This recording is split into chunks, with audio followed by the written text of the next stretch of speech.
Hello, I'm going to read this story, Peppa Pig the Tooth Fairy. Once upon a time, there was a clever little pig named Peppa. She was very proud of her teeth. Peppa and her brother George knew how to take care of their teeth. They brushed them every morning and every evening. Grunt, grunt, brush, brush. Peppa and George loved playing dentist. Peppa would pretend to be the dentist and George would be her assistant. George's toy dinosaur was the patient. "What lovely clean teeth you have, Mr. Dinosaur," Peppa smiled. "Grrr," said George.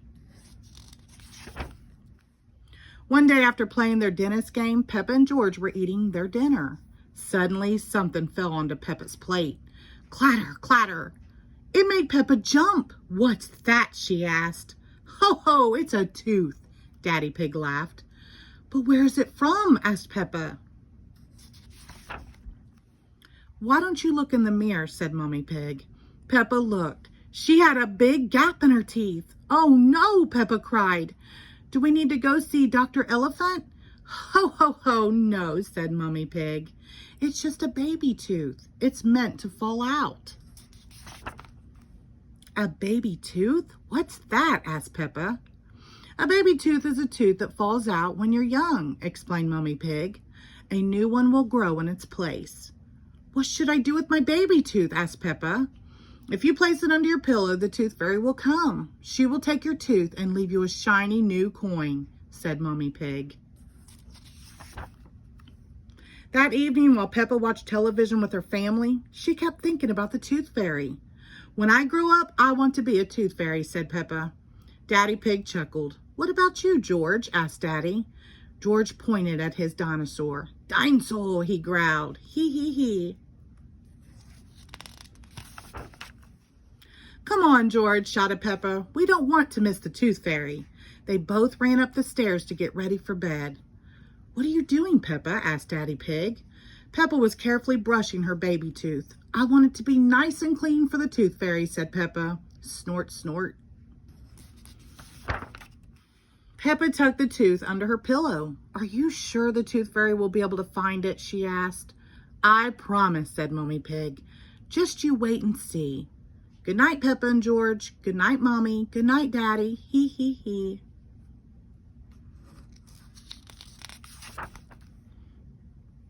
"I'm going to wait up all night for the tooth fairy," Peppa said. "George, let's not go to sleep." George smiled and nodded. Peppa waited and waited. She could hear something. "Is that the tooth fairy?" Peppa wondered. "George," she whispered, "did you hear that? Can you see the tooth fairy?" She climbed down to look at George. He was fast asleep. It was him making that noise. "I am much better at staying awake than George," Peppa sighed. She settled back in her bed. After a while, her eyes started to close. She quickly opened them again. "I am going to stay awake and see the tooth fairy," Peppa said to herself firmly. But soon she was fast asleep. Twinkle, twinkle, what was that? It was the tooth fairy. "Hello, Peppa," she whispered. "Would you like a coin in exchange for your tooth?" The tooth fairy gently took Peppa's tooth out from under the pillow and put a shiny coin in its place. "What a lovely clean tooth," the tooth fairy said. "Thank you very much." Flutter, flutter, flutter. The next morning, Peppa found the shiny coin under her pillow. "Mommy, the tooth fairy did come after all," she shouted, jumping up and down. "Oh, I wished I had seen the tooth fairy," Peppa sighed. "Next time, I'm definitely going to stay awake all night." Snort, hee hee. The end. Thank you.